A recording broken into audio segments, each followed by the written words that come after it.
नमस्कार साथियों, जय हिंद। कैसे हैं आप सब?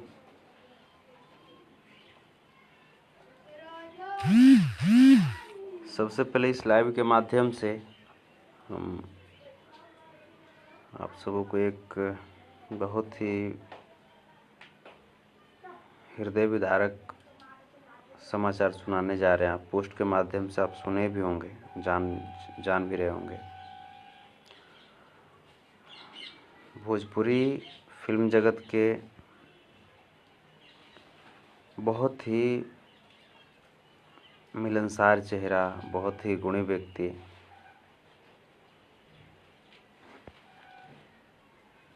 बहुत ही बड़े दिल के इंसान, हमारे लिए अभिभावक स्वरूप,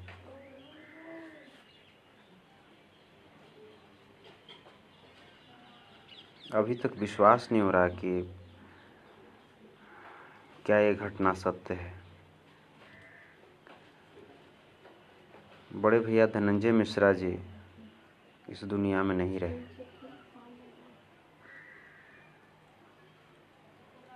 हमारे लिए एक पारिवारिक क्षति है और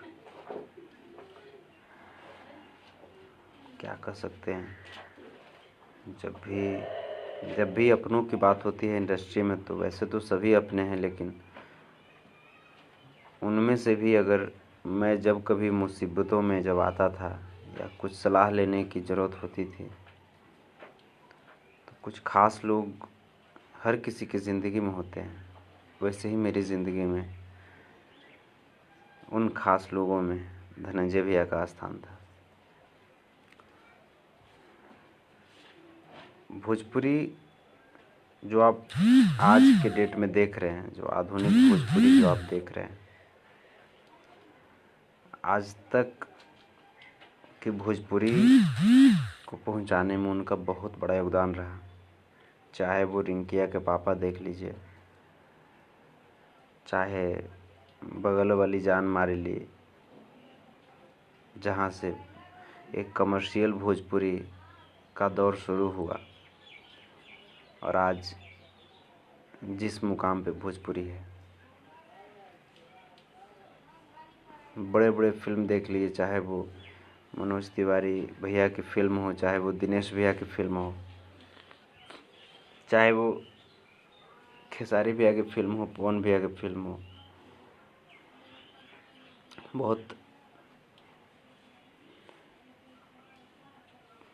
बहुत ज़्यादा सेवा किया उन्होंने इंडस्ट्री को।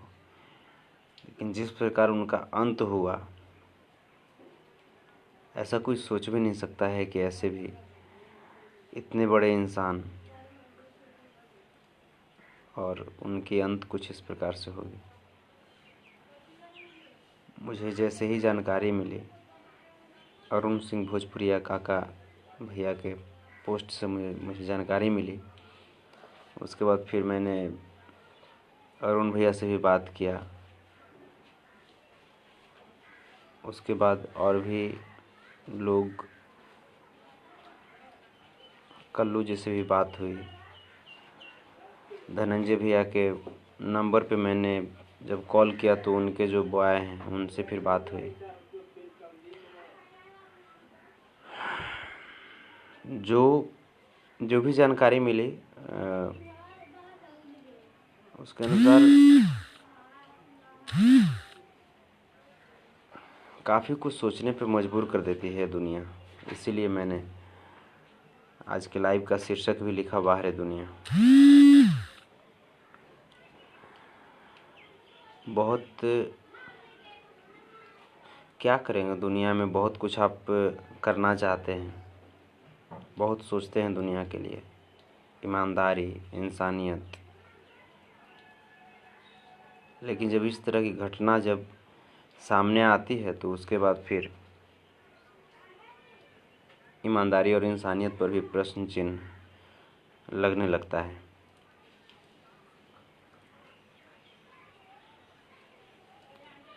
धनंजय भैया आज तक जीवन में कुछ किए तो वो सिर्फ़ और सिर्फ भोजपुरी के लिए किए। इतने बड़े इंसान, इतने बड़े शख्सियत, मैं अपने आप को सौभाग्यशाली समझता हूँ कि वो भाई की तरह मुझे मानते थे और मैंने भी उनको एक अभिभावक के रूप में ही देखा। बहुत बार बैठ कर के उनके साथ खाने पीने का अवसर मिला, बहुत बार ऐसा हुआ।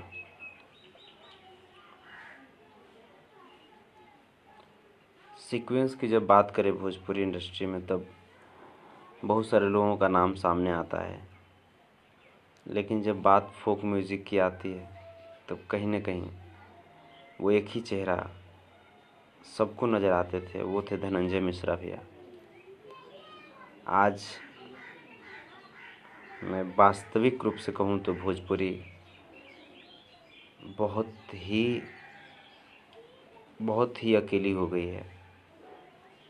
चूँकि आप सीक्वेंस कितनी भी बात कर लिए, जब तक कि फोक का मिक्सअप नहीं होगा, फोक ही वो एक पद्धति है जो किसी भी रीजनल लैंग्वेज, रीजनल इंडस्ट्री को आधार देती है, और जिसके बहुत बड़े पुरोधा थे धनंजय मिश्रा भैया।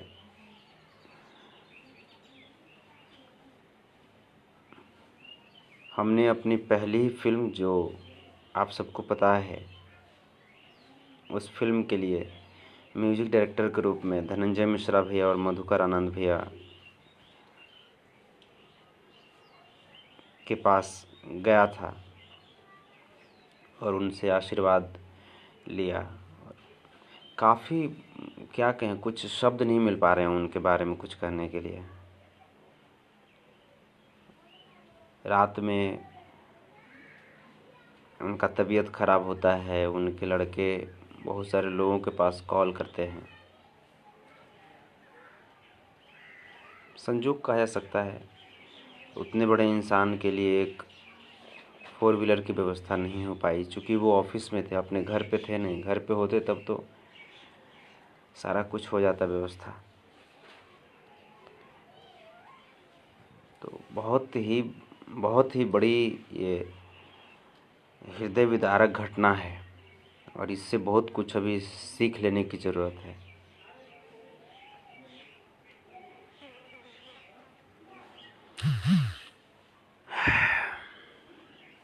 अभी राकेश मिश्रा जी ने भी पोस्ट किया, वही पोस्ट मैंने देखा। लगभग लोग जो पोस्ट कर रहे हैं सब देख रहा हूँ मैं। अब यहाँ पे एक विभाकर पांडे, जो एक बहुत बड़ी कलम जिसको इंडस्ट्री ने खोया, दूसरा धनंजय मिश्रा, इनकी कमी कभी पूरी नहीं की जा सकती। अब यहाँ से आगे, चूँकि धनंजय भैया अपने परिवार के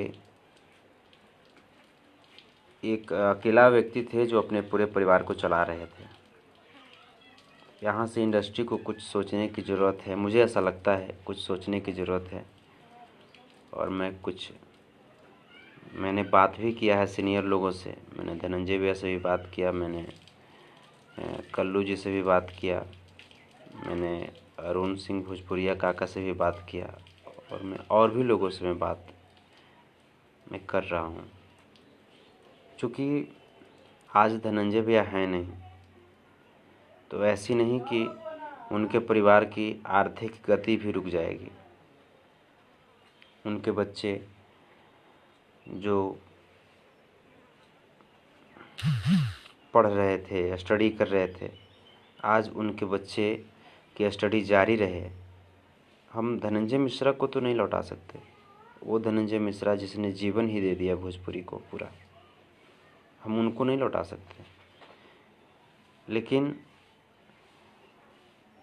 जो आर्थिक भरपाई करते थे वो अपने परिवार को, ये हम सब का दायित्व बनता है कि उसमें कुछ कंट्रीब्यूशन करें, कुछ सहयोग करें।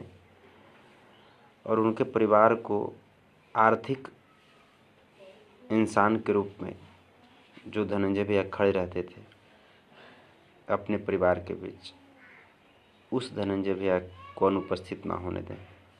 ये हमारी और आपकी जिम्मेवारी बनती है, ये हम सबकी जिम्मेवारी बनती है। मेरा ऐसा मत है। अब बाकी तो आप सब सीनियर हैं, बाकी तो आप सब खुद सारा चीज़ समझते हैं।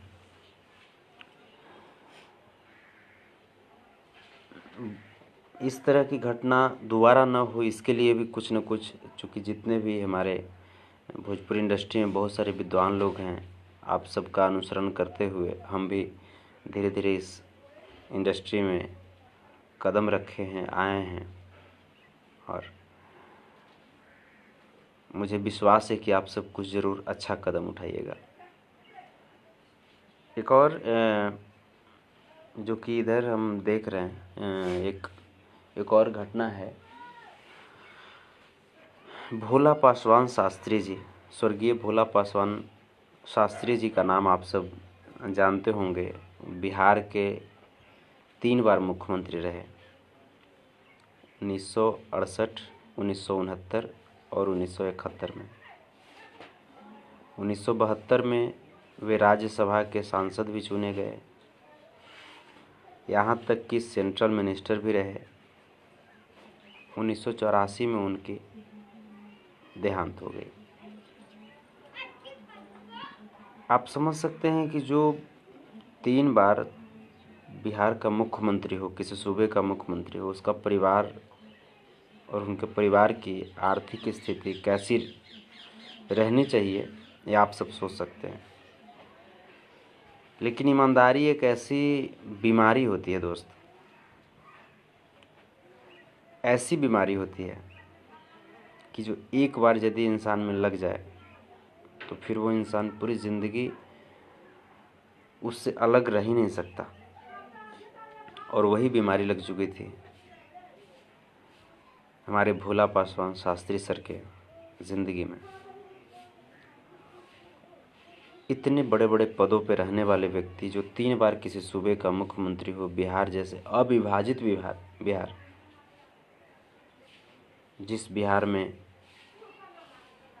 झारखंड, इतना बड़ा बिहार सब सम्मिलित था, उस बिहार के मुख्यमंत्री 3 बार रह चुके।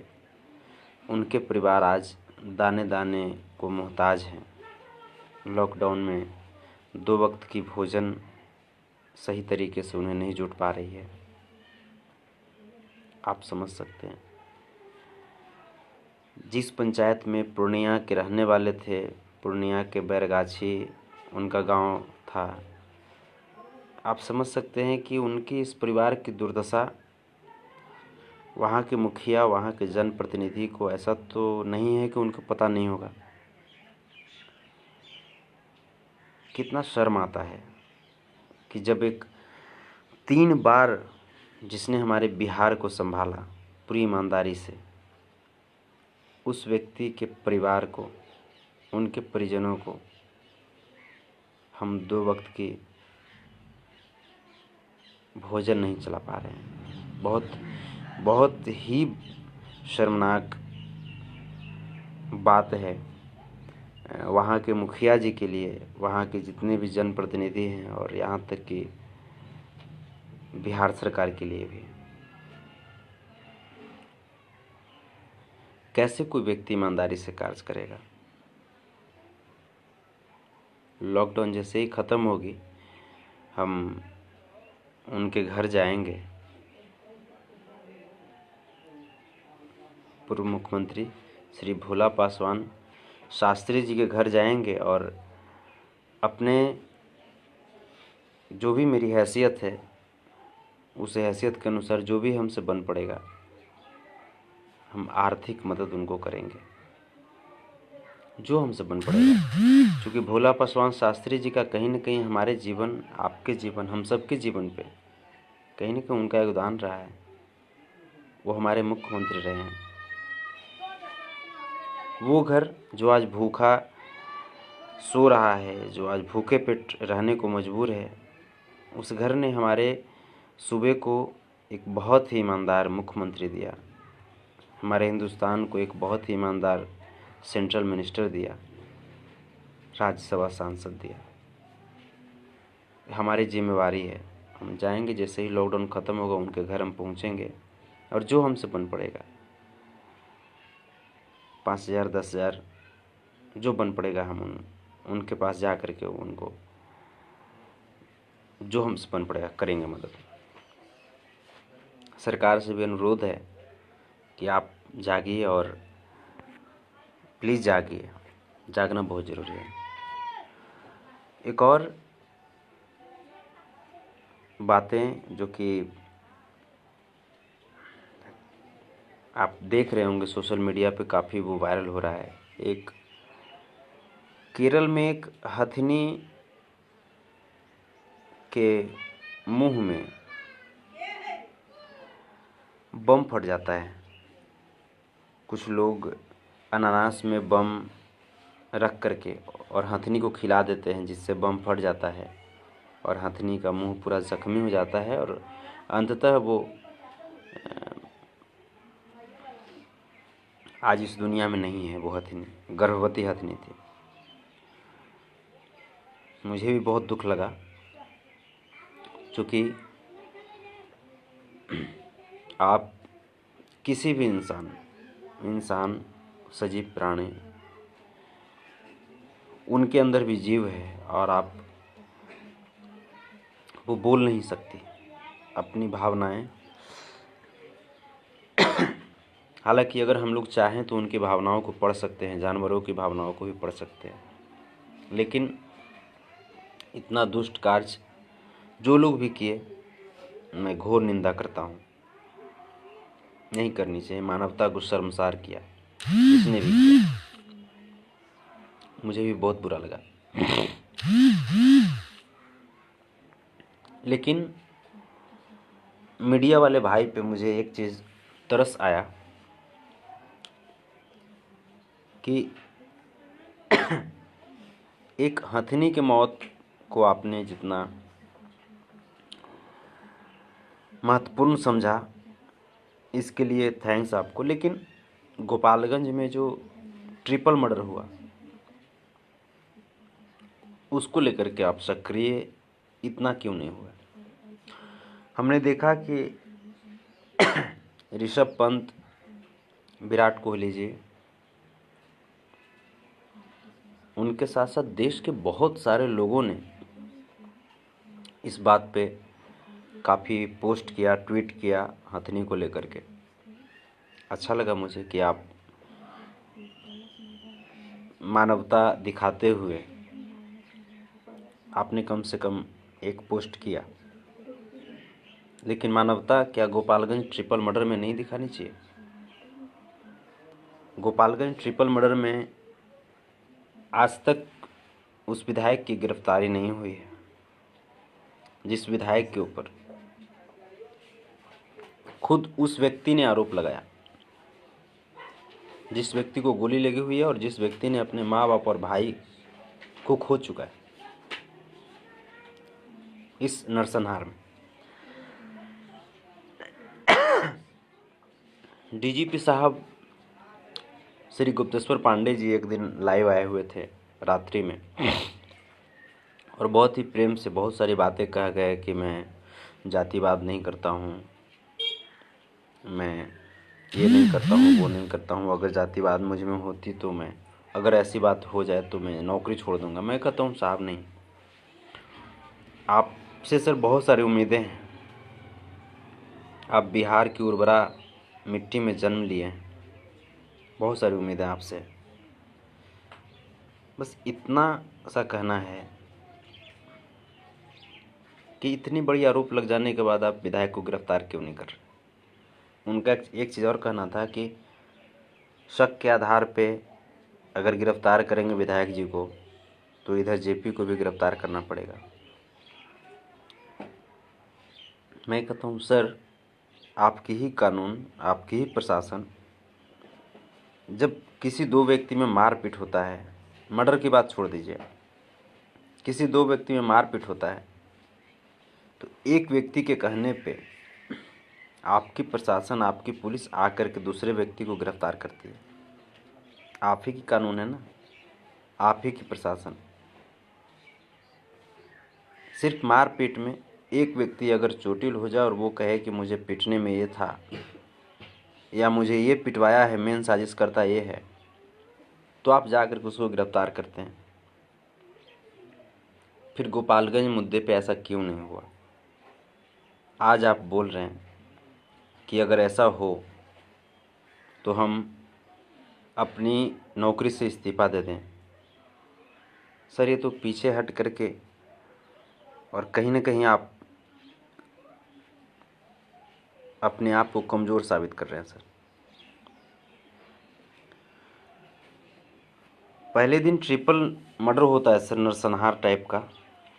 उसके बाद फिर अगले दिन मर्डर होता है। मैं कहता हूँ आप यदि कानून का सही उपयोग करते, संविधान का सही उपयोग करते, तो वहाँ के एसपी साहब को वहाँ से सीधा डिसमिस करते डायरेक्ट। वो एसपी किस काम का, जो अपने ज़िले को सही तरीके से कंट्रोल नहीं कर पा रहा हो।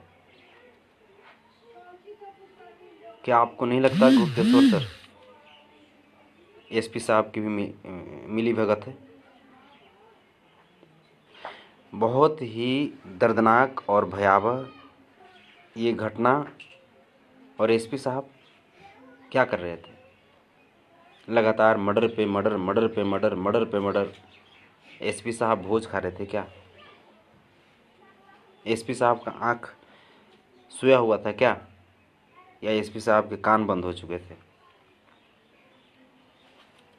कानून व्यवस्था की वकालत मैं नहीं करता, कोई नहीं करेगा, एक आम पब्लिक भी नहीं करेगा। अगर उंगली उठ रही है सर, तो कहीं ना कहीं आप उस लायक कार्य कर रहे हैं। आपने ये बात बोला कि मैं 33 साल से लगातार मैं सेवा कर रहा हूँ। राबड़ी देवी, लालू यादव, नीतीश कुमार, जीतनराम मांझी जी, सबके मुख्यमंत्री रहते भर में आपने बिहार को सेवाएं की। मैं भी मानता हूँ, इसके लिए आपको दिल से शुक्रिया। लेकिन सर, क्या आपको लगता है कि एक डीजीपी रहते भर में जितनी हत्याएं हो रही है बिहार में, क्या आपको नहीं लगता सर कि आपसे बिहार कंट्रोल नहीं हो रहा है? जितनी बिहार में हत्याएं हो रही है, लगातार हो रही है, चाहे वो मुन्ना तिवारी का हो, चाहे वो शंभू मिश्रा का हो, चाहे वो जेपी यादव के माता पिता या भाई का हो। सर, अमेरिका में एक सिंपल मर्डर की बात छोड़ दीजिए सर, एक सिंपल हत्या हो जाती है सर, हत्या भी नहीं, सॉरी, मौत हो जाती है एक्सीडेंट से। उसके बाद पूरा अमेरिका हिल जाता है सर। बिहार में तो जैसे लगता है कि वो क्या बोलते हैं, यहाँ पे मर्डर एक खेल हो गया है, गुड्डा गुड़िया का खेल हो गया है। कहीं ना कहीं सर वो तो आप ही के संरक्षण में न होता होगा सर। आप चाह जाएंगे, हमारे देश के कानून और हमारे देश की संविधान इतनी कमज़ोर हो गई सर, यदि आप चाह जाएंगे तो ये हत्यारे इतनी आसानी से घूमेंगे, बचेंगे। यदि आप चाह जाएंगे सर सही तरीके से, तो इतना उपद्रव होगा नहीं सर। आप संदेह के दायरे में हैं, आप शक के दायरे में हैं सर, और बिल्कुल शक के दायरे में हैं। ये कोई पॉलिटिकल पार्टी नहीं, पूरी बिहार और हिंदुस्तान की पब्लिक देख रही है। डीजीपी सर, लाइव आकर के ये बता देना कि मैं निर्दोष हूँ, मैं बहुत अच्छा कार्य कर रहा हूँ, बहुत आसान है। लेकिन आप क्या कार्य कर रहे हैं ये आपका हृदय जान रहा है सर। आप एक कलाकार व्यक्ति हैं। मैंने आपको डीजीपी के रूप में तो देखा ही, उसके अलावे मैं आपको एक अभिभावक के रूप में देखता हूँ सर। आप हर वक्त कलाकारों की मनोबल को बढ़ाते आए हैं। लेकिन यहाँ पे जब आपका ये रूप देखा मैं कि आप इतने पावरफुल व्यक्ति होने के बावजूद बिहार को नहीं संभाल पा रहे हैं, बिहार की कानून व्यवस्था बिल्कुल चरमरा सी गई है आपके रहते भर में, जबकि आपका घर बक्सर में ही है। आपके रहते बिहार की ये स्थिति हो गई, बहुत बुरा लगता है सर। एक इतना सक्षम व्यक्ति और कैसे बिहार को दहलता हुआ देख लिए। आप हिंदू मुस्लिम की बात कर रहे थे सर, हिंदू मुसलमान की बात छोड़ करके सर इंसान की बात क्यों नहीं करते? मैं कहता हूं सर कि जिस विधानसभा का विधायक जिस जाति से है, वहाँ का एसपी, वहाँ का डीएम भिन्न जाति से क्यों नहीं रखा जाता है?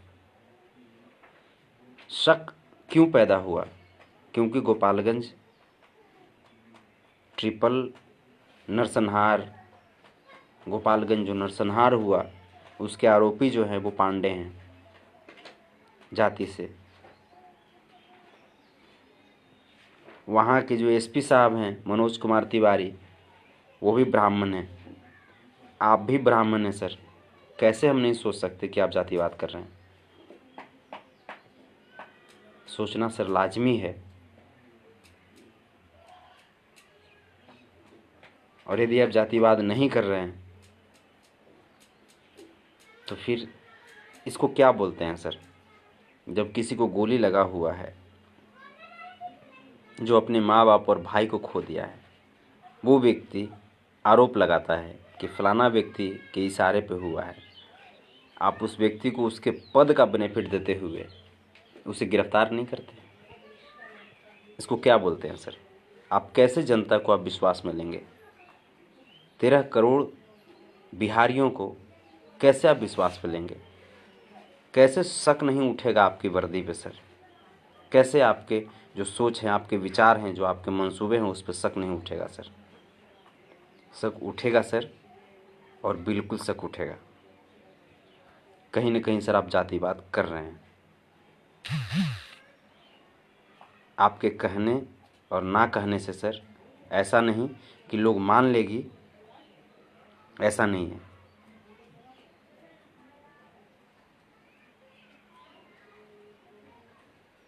अगर आपको लगता है कि लोग आपको जातिवादी ना समझें, अगर आपको लगता है कि लोग आपके ऊपर शक ना करें, तो सर आप बिल्कुल ईमानदारी तरीके से सबसे पहले आप विधायक को गिरफ्तार कीजिए। और गिरफ्तार करके, मैं ये नहीं कहता कि हाँ जेपी को गिरफ्तार मत कीजिए। जब जेपी के ऊपर आरोप है, जेपी को भी गिरफ्तार कीजिए, जेपी की भी जांच कीजिए। पहले तो आरोप उस विधायक पे है ना, पहले उस विधायक को आप गिरफ्तार कीजिए। सबसे पहली चीज़ आपको ये करना चाहिए। लाइव आकर के सर कह देने से कुछ नहीं होता।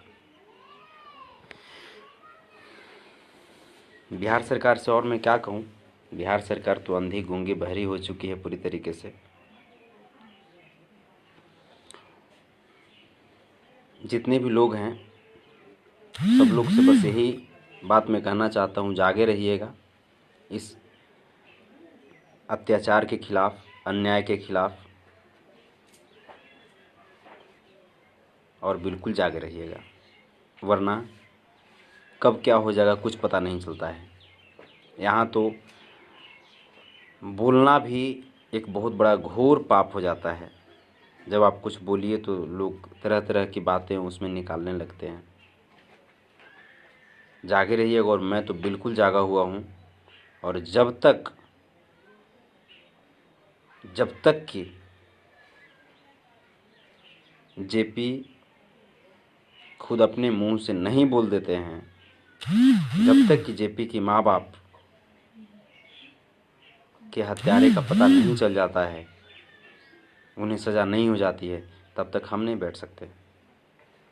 क्योंकि हो सकता है कि जेपी या उस विधायक के अंदर में कुछ दुश्मनी रही होगी, किसी की माँ बाप को आप मार देंगे, ये कहाँ का न्याय है?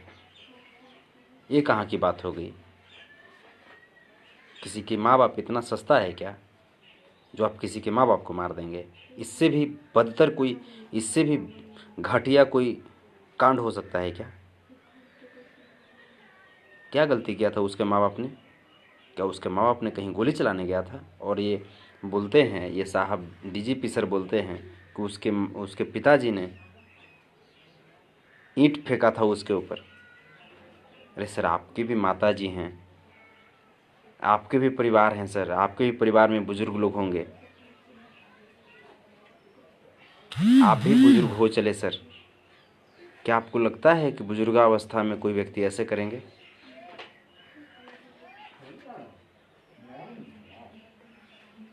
अभी से भी सर बस यही कहना चाहेंगे कि आप प्लीज़, जो वर्दी को जो सम्मान दिया जाता है पब्लिक के द्वारा, बाबा साहब भीमराव अम्बेडकर की जो संविधान है, जिस संविधान की कसम आपने उस वर्दी को पहनते वक्त खाई थी, उस दिन को याद करते हुए सर प्लीज़ जागिए और जाग करके कार्रवाई कीजिए। लाइव आकर के सर बहानेबाजी करने से कुछ काम नहीं चलेगा सर, कुछ काम नहीं चलेगा। जितने भी नेता लोग हैं, मैं उन सब से कहना चाहता हूं कि प्लीज़ आप सब जाग करके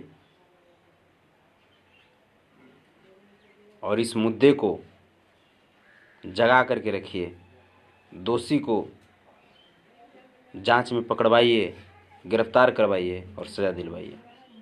क्योंकि ये सिर्फ जेपी का मैटर नहीं है, ये हम सब का मैटर है। बहुत बहुत धन्यवाद। प्रणाम आप सबको। आपका भाई संतोष रेणु यादव। जय हिंद, जय भारत। Love you.